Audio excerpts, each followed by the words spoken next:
जय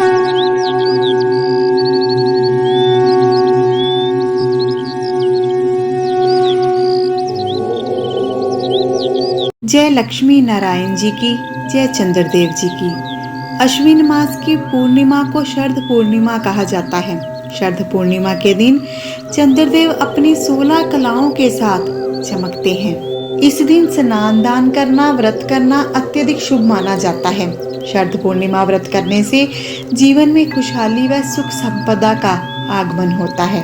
आप सभी को शरद पूर्णिमा व्रत का संपूर्ण फल मिले, ऐसी हमारी प्रार्थना है। श्री लक्ष्मी नारायण जी की, चंद्रदेव जी की आप सभी पर अपार कृपा हो। कोई भी व्रत तभी संपन्न माना जाता है, उस व्रत का तभी संपूर्ण फल प्राप्त होता है जब हम उस व्रत की कथा का पठन अथवा श्रवण करते हैं। तो आइए हम आपको शरद पूर्णिमा व्रत की कथाओं का श्रवण करवाते हैं। प्रेम और आस्था के साथ श्रवण करें, कल्याण होगा। व्रत धारण नहीं भी किया तब भी व्रत कथा सुनने मात्र से ही हमें व्रत कथा श्रवण का फल अवश्य मिलता है।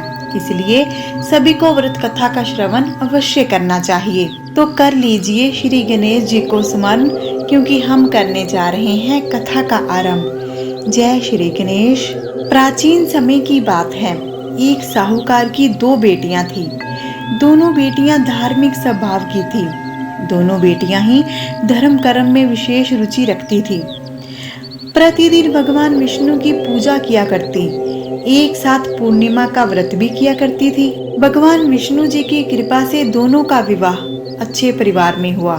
शादी के बाद भी दोनों ने पूर्णिमा व्रत रखा, लेकिन छोटी बेटी पूरा व्रत नहीं रख पाती थी। इसके लिए शाम के समय भोजन कर लेती। इसके कारण व्रत का पुण्य फल प्राप्त नहीं होता था। वही बड़ी बेटी व्रत को पूरे श्रद्धा भाव से करती थी। उसे व्रत के पुण्य प्रताप से पुत्र रत्न की प्राप्ति हुई। इसके बाद लगातार पूर्णिमा व्रत करने से छोटी बेटी को भी संतान की प्राप्ति हुई। हालांकि छोटी बेटी की संतान दीर्घ आयु नहीं होती थी। एक बार जब छोटी बेटी संतान के शोक में बैठी थी, तभी उसकी बड़ी बहन आई। उस समय वह पुत्र को खोने का संताप कर रही थी। उसी पल बड़ी बहन के वस्त्र छूने से छोटी बहन का पुत्र जीवित हो उठा। यह देखकर छोटी बहुत ही खुश हो गई। खुशी के कारण रोने लगी। तभी बड़ी बहन ने पूर्णिमा व्रत की महिमा बताई। उस समय छोटी बहन ने पूर्णिमा व्रत को विधि विधान के साथ किया। अन्य लोगों को भी व्रत करने की सलाह दी। शरद पूर्णिमा व्रत करने से कुंडली में चंद्रमा की स्थिति मजबूत होती है। चंद्रमा के मजबूत होने से जातक को कार्यों में सफलता हासिल होती है। शरद पूर्णिमा व्रत की पहली कथा संपूर्ण हुई। अब हम शरद पूर्णिमा व्रत की पौराणिक कथा करेंगे, जो लक्ष्मी माँ की कथा है। शरद पूर्णिमा का व्रत रखने वाले माँ लक्ष्मी जी की विधि विधान से पूजा करते हैं। अश्विन मास की पूर्णिमा को माँ लक्ष्मी समुद्र मंथन से उत्पन्न हुई थी। इस दिन माँ लक्ष्मी का प्रकट उत्सव मनाया जाता है। इस दिन व्रत रखने का विधान है। माँ लक्ष्मी जी की पूजा अर्चना करने का विधान है।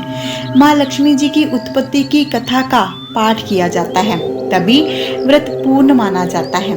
एक समय विषम जी पुलस्त्य जी से बोले, हे मुने, मैंने तो सुना था लक्ष्मी जी क्षीर समुद्र से प्रकट हुई हैं। फिर आपने ये कैसे कहा कि वे भृगु की पत्नी ख्याति के गर्भ से उत्पन्न हुई हैं? पुलस्त्य जी बोले, हे राजन, तुमने मुझसे जो प्रश्न किया है उसका उत्तर सुनो। लक्ष्मी जी के जन्म का संबंध समुद्र मंथन से है। यह बात मैंने भी ब्रह्मा जी के मुख से सुन रखी है। एक समय की बात है, दैत्यों और दानवों ने बड़ी भारी सेना लेकर देवताओं पर चढ़ाई की। उस युद्ध में दैत्यों के सामने देवता परास्त हो गए। तब इंद्र आदि संपूर्ण देवता अग्नि को आगे करके ब्रह्मा जी की शरण में गए। वहां उन्होंने अपना सारा हाल ठीक ठाक कह सुनाया। ब्रह्मा जी ने कहा, आप लोग मेरे साथ भगवान की शरण में चलो। यह कहकर वे संपूर्ण देवताओं को साथ ले क्षीर सागर के उत्तर तट पर गए और भगवान वासुदेव को संबोधित करके बोले, हे भगवान, निद्रा त्यागे और उठें, इन देवताओं का कल्याण करें। आपकी सहायता न मिलने से दानव इन्हें बारंबार परास्त करते हैं। उनके ऐसा कहने पर कमल समान नेत्र वाले भगवान अंतर्यामी पुरुषोत्तम ने देवताओं के शरीर को अपूर्व अवस्था देखकर कहा, देवगण, मैं तुम्हारे तेज की वृद्धि करूंगा। मैं जो उपाय बतलाता हूँ उसे तुम लोग करो। दैत्यों के साथ मिलकर सब प्रकार की औषधियां ले आओ और उन्हें क्षीर सागर में डाल दो। फिर मंदराचल को मथानी और वासुकी नाग को रस्सी बनाकर समुद्र का मंथन करते हुए उससे अमृत निकालो। इस कार्य में मैं तुम लोगों की सहायता करूंगा। समुद्र का मंथन करने पर जो अमृत निकलेगा उसका पान करके तुम लोग बलवान और अमर हो जाओगे। देव आदि देव भगवान के ऐसा कहने पर संपूर्ण देवता दैत्यों के साथ संधि करके अमृत निकालने के यत्न में लग गए। देव, दानव और दैत्य सब मिलकर सब प्रकार की औषधियां ले आए और उन्हें क्षीर सागर में डालकर मंदराचल को मथानी एवं वासुकी नाग को नेति बनाकर बड़े वेग से मंथन करने लगे। भगवान विष्णु की प्रेरणा से सब देवता एक साथ रहकर वासुकी की पूंछ की ओर हो गए और दैत्यों को उन्होंने वासुकी के सिर की ओर खड़ा कर दिया। वासुकी के मुख की सांस और विष अग्नि से झुलस जाने के कारण सब दैत्य निस्तेज हो गए। क्षीर समुद्र के बीच में ब्रह्मवेताओं में श्रेष्ठ भगवान ब्रह्मा और महातेजस्वी महादेव जी कच्छप रूपधारी श्री विष्णु भगवान की पीठ पर खड़े हो अपनी भुजाओं से कमल की भांति मंदराचल को पकड़े हुए थे और स्वयं भगवान श्री हरि कूर्म रूप धारण करके क्षीर सागर के भीतर देवताओं और दैत्यों के बीच में स्थित थे। वे मंदराचल को अपनी पीठ पर लिए डूबने से बचाते थे।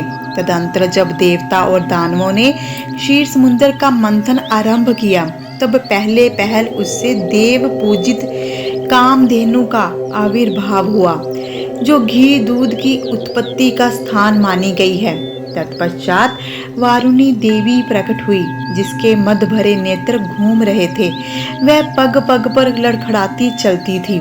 उसे अपवित्र मानकर देवताओं ने त्याग दिया। तब वह असुरों के पास जाकर बोली, दानवों, मैं बल प्रदान करने वाली देवी हूँ, तुम मुझे ग्रहण करो। दैत्यों ने उसे ग्रहण कर लिया।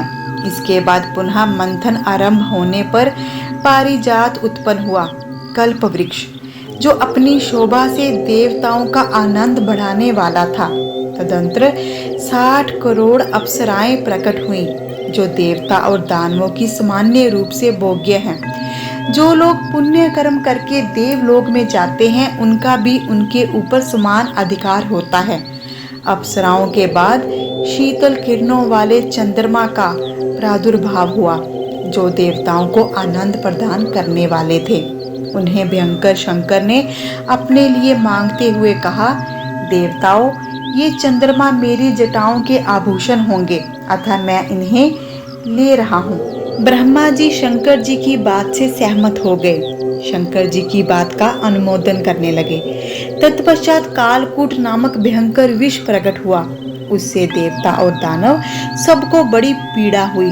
तब महादेव जी ने स्वेच्छा से उस विष को लेकर पी लिया। उसके पीने से उनके कंठ में काला दाग पड़ गया। तभी से वे महेश्वर नीलकंठ कहलाने लगे। सागर से निकले हुए उस विष का जो अंश पीने से बच गया था, उसे नागों ने ग्रहण कर लिया। तदंतर अपने हाथ में अमृत से भरा हुआ कमंडलू लिए धन्वंतरी जी प्रकट हुए। वे श्वेत वस्त्र धारण किए हुए थे। वैदराज के दर्शन से सबका मन स्वस्थ एवं प्रसन्न हो गया। इसके बाद उस समुद्र से उच्चैश्रवा घोड़ा एरावत नाम का हाथी, ये दोनों क्रमशः प्रकट हुए। इसके बाद सागर से लक्ष्मी देवी का प्रादुर्भाव हुआ, जो खिले हुए कमल पर विराजमान थी। हाथ में कमल लिए थी। उनकी प्रभा चारों ओर छिटक रही थी। उस समय महर्षियों ने श्री सूक्ता का पाठ करते हुए बड़ी प्रसन्नता के साथ उनका स्तवन किया। साक्षात क्षीर समुद्र ने प्रकट होकर लक्ष्मी जी को एक सुंदर माला भेंट की, जिसके कमल कभी मुरझाते नहीं हैं। विश्वकर्मा ने उनके समस्त अंगों में आभूषण पहना दिए। स्नान के पश्चात दिव्य माला और दिव्य वस्त्र धारण करके जब वे सब प्रकार के आभूषणों से विभूषित हुई, तब इंद्र आदि देवता और विद्याधर आदि ने भी उन्हें प्राप्त करने की इच्छा की। तब ब्रह्मा जी ने भगवान विष्णु जी से कहा, वासुदेव, मेरे द्वारा दी हुई इस लक्ष्मी देवी को आप ही ग्रहण करें। मैंने देवताओं और दानवों को मना कर दिया है, वे इन्हें पाने की इच्छा नहीं करेंगे। आपने जो स्थिरता पूर्वक इस समुद्र मंथन के कार्य को संपन्न किया है, इससे आप पर मैं बहुत संतुष्ट हूँ। ऐसा कहकर ब्रह्मा जी लक्ष्मी जी से बोले, देवी, तुम भगवान केशव के पास जाओ। मेरे दिए हुए पति को पाकर अनंत वर्षों तक आनंद का उपभोग करो।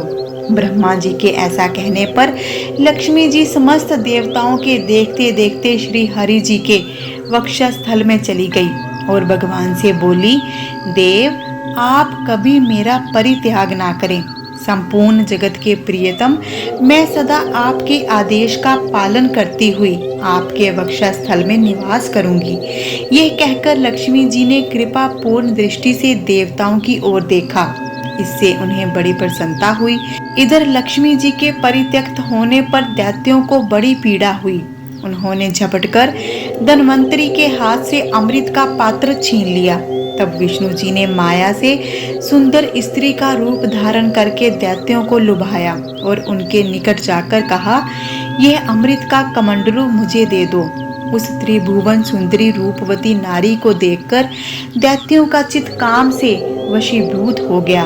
उन्होंने चुपचाप वह अमृत उस सुंदरी के हाथों में दे दिया और स्वयं उसका मुंह ताकने लगे। दानवों से अमृत लेकर भगवान ने देवताओं को दे दिया और इंद्र आदि देवता तत्काल उस अमृत को पी गए।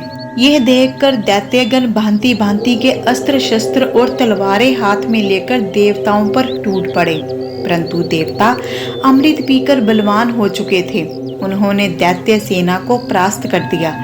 देवताओं की मार पड़ने पर दैत्यों ने भागकर चारों दिशाओं की शरण ली और कितने ही पाताल में घुस गए। तब संपूर्ण देवता आनंद मगन हो शंख चक्र और गदा धारण करने वाले भगवान श्री विष्णु को प्रणाम करके स्वर्ग लोक में चले गए। तब से सूर्य देव की प्रभा स्वच्छ हो गई। वे अपने मार्ग से चलने लगे। भगवान अग्नि देव भी मनोहर दीप्ति से युक्त हो प्रज्वलित होने लगे और सब प्राणियों का मन धर्म में संलग्न हो गया। भगवान विष्णु से सुरक्षित होकर समस्त त्रिलोकी श्री संपन्न हो गई। उस समय समस्त लोकों को धारण करने वाले ब्रह्मा जी ने देवताओं से कहा, देवगण, मैंने तुम्हारी रक्षा के लिए भगवान श्री विष्णु को और देवताओं के स्वामी उमापति महादेव जी को नियत किया है।